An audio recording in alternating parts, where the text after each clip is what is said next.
سورہ ماعون۔ سورہ ماعون کا تعارف، مقام نزول۔ سورہ ماعون مکیہ ہے اور یہ بھی کہا گیا ہے کہ یہ سورت آدھی عاص بن وائل کے بارے میں مکہ مکرمہ میں نازل ہوئی اور آدھی عبداللہ بن ابی سلول منافق کے بارے میں مدینہ طیبہ میں نازل ہوئی۔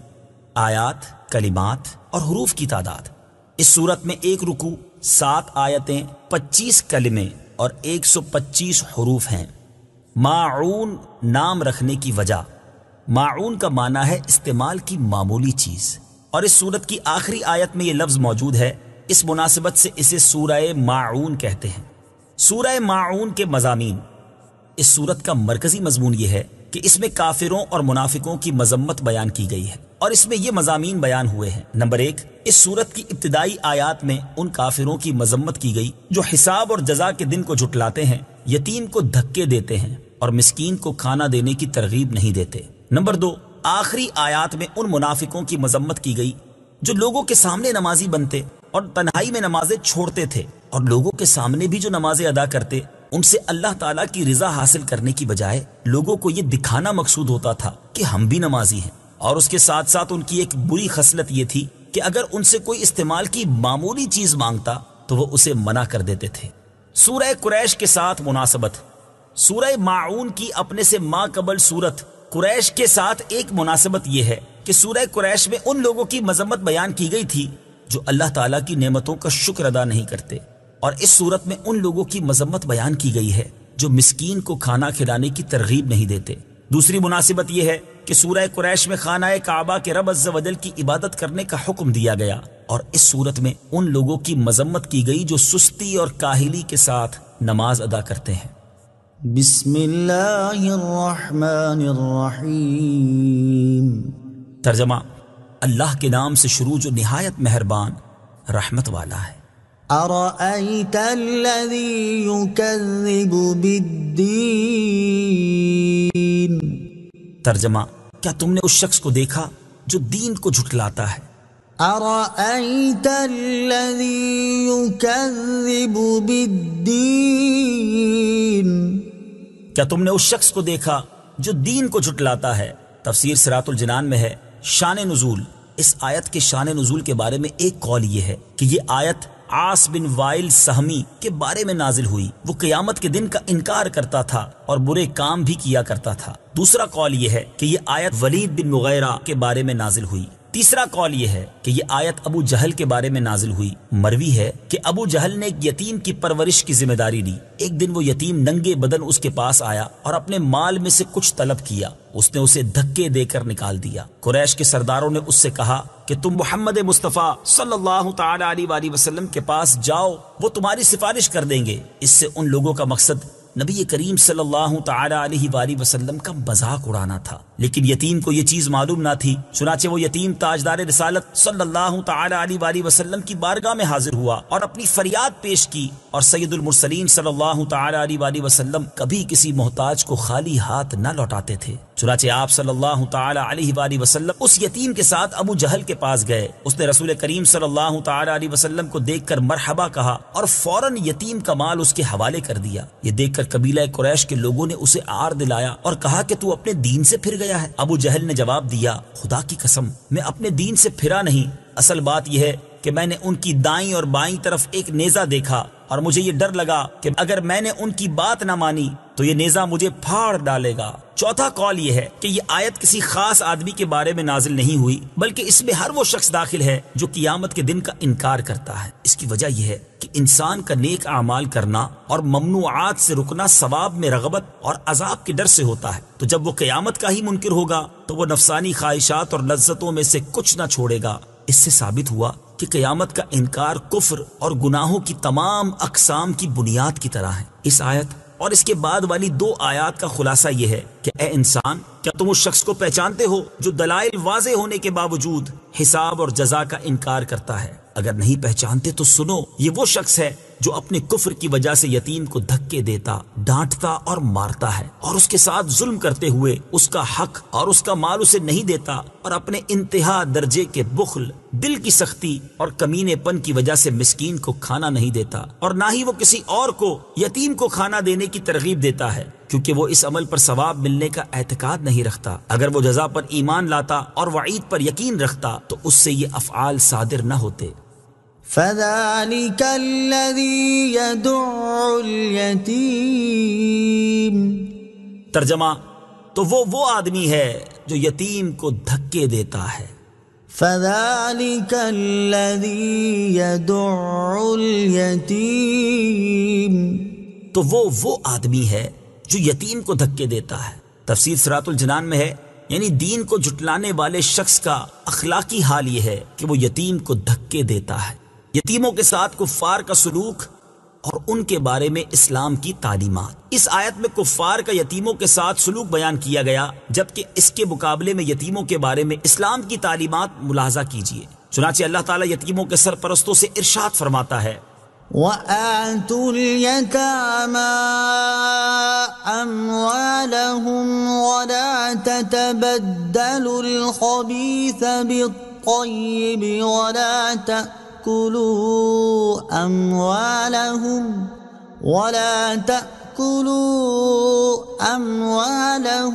إِلَىٰ أَمْوَالِكُمْ إِنَّهُ كَانَ حُوبًا كَبِيرًا۔ ترجمہ، اور یتیموں کو ان کے مال دے دو اور پاکیزہ مال کے بدلے گندا مال نہ لو، اور ان کے مالوں کو اپنے مالوں میں ملا کر نہ کھا جاؤ، بے شک یہ بڑا گناہ ہے۔ اور ارشاد فرمایا، وَلَا تُؤْتُوا السُّفَهَاءَ أَمْوَالَكُمُ الَّتِي جَعَلَ اللَّهُ لَكُمْ قِيَامًا وَارْزُقُوهُمْ فِيهَا وَاكْسُوهُمْ وَقُولُوا لَهُمْ قَوْلًا مَّعْرُوفًا۔ ترجمہ، اور کم عقلوں کو ان کے وہ مال نہ دو جسے اللہ نے تمہارے لیے گزر بسر کا ذریعہ بنایا ہے، اور انہیں اس مال میں سے کھلاؤ اور پہناؤ اور ان سے اچھی بات کہو۔ اور ارشاد فرمایا، وَلْيَخْشَ الَّذِينَ لَوْ تَرَكُوا مِنْ خَلْفِهِمْ ذُرِّيَّةً ضِعَافًا خَافُوا عَلَيْهِمْ فَلْيَتَّقُوا اللَّهَ وَلْيَقُولُوا قَوْلًا سَدِيدًا۔ ترجمہ، اور وہ لوگ ڈریں جو اگر اپنے پیچھے کمزور اولاد چھوڑتے تو ان کے بارے میں کیسے اندیشوں کا شکار ہوتے، تو انہیں چاہیے کہ اللہ سے ڈریں اور درست بات کہیں۔ اور ارشاد فرمایا، إِنَّ الَّذِينَ يَأْكُلُونَ أَمْوَالَ الْيَتَامَى ظُلْمًا إِنَّمَا يَأْكُلُونَ فِي بُطُونِهِمْ نَارًا وَسَيَصْلَوْنَ سَعِيرًا۔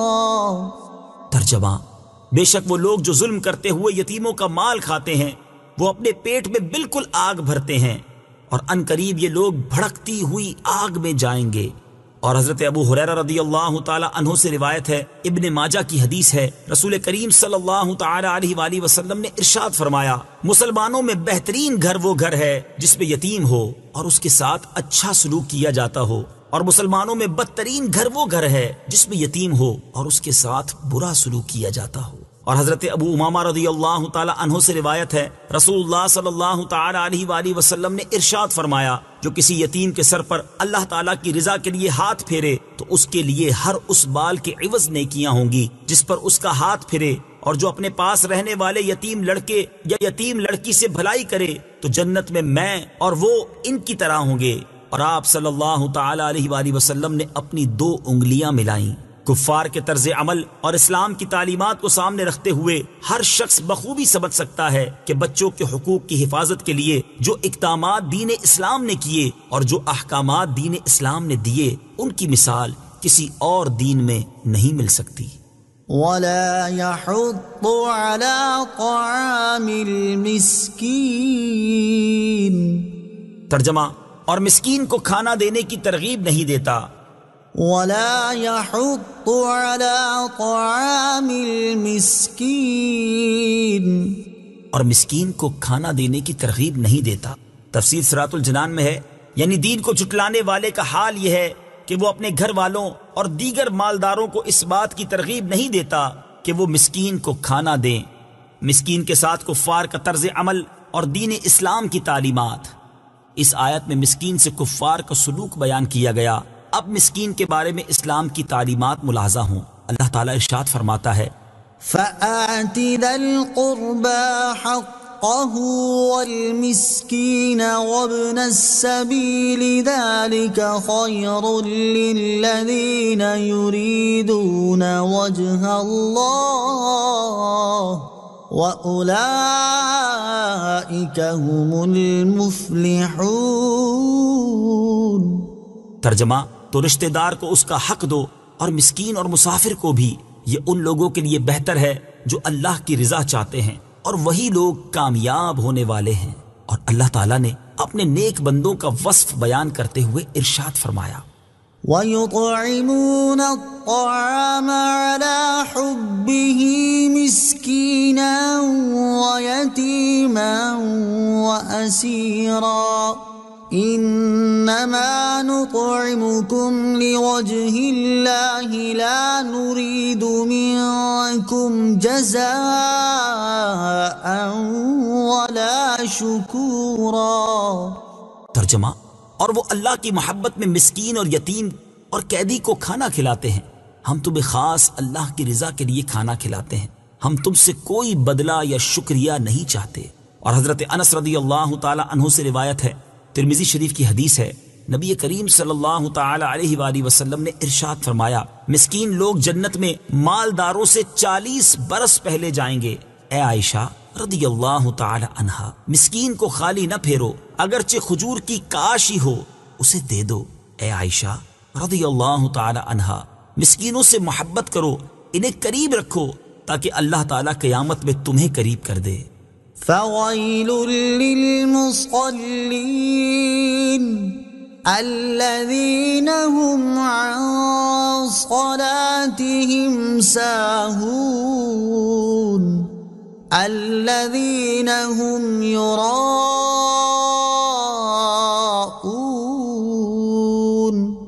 ترجمہ، تو ان نمازیوں کے لیے خرابی ہے جو اپنی نماز سے غافل ہیں، وہ جو ریاکاری کرتے ہیں۔ فَوَيْلٌ لِّلْمُصَلِّينَ، تو ان نمازیوں کے لیے خرابی ہے۔ تفسیر صراط الجنان میں ہے، یہ آیت اور اس کے بعد والی آیت میں ارشاد فرمایا کہ ان نمازیوں کے لیے خرابی ہے جو اپنی نماز سے غافل ہیں۔ اس سے مراد منافقین ہیں کہ جب وہ لوگ تنہا ہوتے ہیں تو نماز نہیں پڑھتے، کیونکہ وہ اس کے فرض ہونے کا اعتقاد نہیں رکھتے، اور جب وہ لوگوں کے سامنے ہوتے ہیں تو نمازی بنتے، اپنے آپ کو نمازی ظاہر کرتے اور انہیں دکھانے کے لیے اٹھ بیٹھ لیتے ہیں، اور حقیقت میں یہ لوگ نماز سے غافل ہیں۔ نماز سے غفلت برتنے والوں کا انجام۔ نماز سے غافل رہنے والوں کے بارے میں ایک اور مقام پر اللہ تعالیٰ ارشاد فرماتا ہے فَخَلَفَ مِن بَعْدِهِمْ خَلْفٌ أَضَاعُوا الصَّلَاةَ وَاتَّبَعُوا الشَّهَوَاتِ فَسَوْفَ يَلْقَوْنَ غَيًّا۔ ترجمہ، تو ان کے بعد وہ نالائق لوگ ان کی جگہ آئے جنہوں نے نمازوں کو ضائع کیا اور اپنی خواہشوں کی پیروی کی، تو ان قریب وہ جہنم کی خوفناک وادی غی سے جا ملیں گے۔ اور ارشاد فرمایا ان المنافقین یخادعون اللہ وهو خادعهم وَإِذَا قاموا إِلَى الصَّلَاةِ قاموا كسالى يراءون الناس ولا يذكرون الله إلا قليلا مذبذبين بين ذلك لا إله هؤلاء ولا إله هؤلاء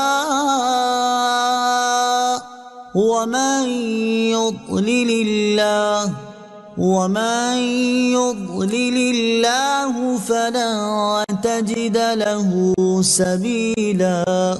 ترجمہ، بے شک منافق لوگ اپنے گمان میں اللہ کو فریب دینا چاہتے ہیں اور وہی انہیں غافل کر کے مارے گا، اور جب نماز کے لیے کھڑے ہوتے ہیں تو بڑے سست ہو کر لوگوں کے سامنے ریاکاری کرتے ہوئے کھڑے ہوتے ہیں، اور اللہ کو بہت تھوڑا یاد کرتے ہیں، درمیان میں ڈگمگا رہے ہیں، نہ ان کی طرف ہیں نہ ان کی طرف، اور جسے اللہ گمراہ کرے تو تم اس کے لیے کوئی راستہ نہ پاؤ گے۔ یاد رہے کہ نماز سے غفلت کرنے یعنی کبھی نماز پڑھ لینے اور کبھی چھوڑ دینے سے بھی بچنا ضروری ہے، اور یہ خاص منافقوں کا وصف ہے۔ اور نماز میں غفلت کرنا یعنی نماز کے دوران دیگر کاموں کے بارے میں سوچ بچار کرنے لگ جانا یا شیطان کے وسوسوں کو قبول کر لینا وغیرہ، اس سے بھی بچنے کی کوشش کرنی چاہیے، اگرچہ اس کی شناعت یعنی برائی کم ہے۔ الذين هم عن صلاتهم ساهون، جو اپنی نماز سے غافل ہیں۔ تفسیر صراط الجنان میں ہے، مفتی احمد یار خان نعیمی رحمت اللہ تعالی علیہ فرماتے ہیں، نماز سے بھولنے کی چند صورتیں ہیں: کبھی نہ پڑھنا، پابندی سے نہ پڑھنا، بلا وجہ مسجد میں نہ پڑھنا، صحیح وقت پر نہ پڑھنا، بلا وجہ بغیر جماعت کے نماز پڑھنا، نماز صحیح طریقے سے ادا نہ کرنا، شوق سے نہ پڑھنا، سمجھ بوجھ کر ادا نہ کرنا، کسل و سستی بے پرواہی سے پڑھنا۔ اسی لیے فقہا فرماتے ہیں کہ آستین چڑھا کر، رومال کاندھے یا سر پر لٹکا کر، بٹن کھلے چھوڑ کر نماز پڑھنا منع ہے کہ یہ سستی اور بے پرواہی کی علامت ہے۔ الذين هم يراءون،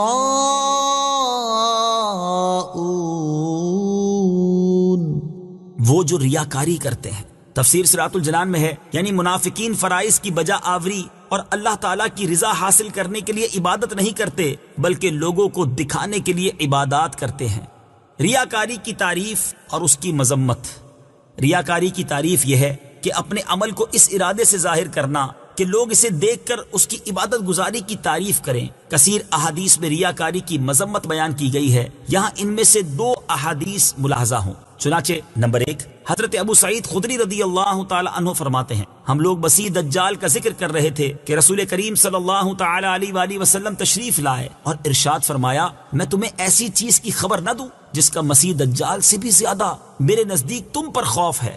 ہم نے عرض کی، ہاں یا رسول اللہ صلی اللہ تعالی علیہ وسلم۔ ارشاد فرمایا، وہ شرک خفی ہے، آدمی نماز پڑھنے کھڑا ہوتا ہے تو اس وجہ سے طویل کرتا ہے کہ دوسرا شخص اسے نماز پڑھتا دیکھ رہا ہے۔ نمبر 2، حضرت ابو سعید بن ابو فضالہ رضی اللہ تعالی عنہ سے روایت ہے، ترمذی شریف کی حدیث ہے، رسول اللہ صلی اللہ تعالی علیہ وسلم نے ارشاد فرمایا، جب اللہ تعالی تمام اولین و آخرین کو اس دن میں جمع فرمائے گا جس میں شک نہیں، تو ایک منادی ندا کرے گا، جس نے کوئی کام اللہ عز و جل کے لیے کیا اور اس میں کسی کو شریک کر لیا، وہ اپنے عمل کا ثواب اسی شریک سے طلب کرے، کیونکہ اللہ تعالیٰ شرک سے بالکل بے نیاز ہے۔ یاد رہے کہ اپنی نیت کو درست رکھتے ہوئے فرض عبادات کی بجا آوری اعلانیہ کرنی چاہیے، تاکہ لوگ فرض عبادات چھوڑنے کی اس پر تہمت نہ لگائیں، اور نفلی عبادات پوشیدہ کرنی چاہیے کیونکہ ان میں تہمت لگنے کا اندیشہ نہیں۔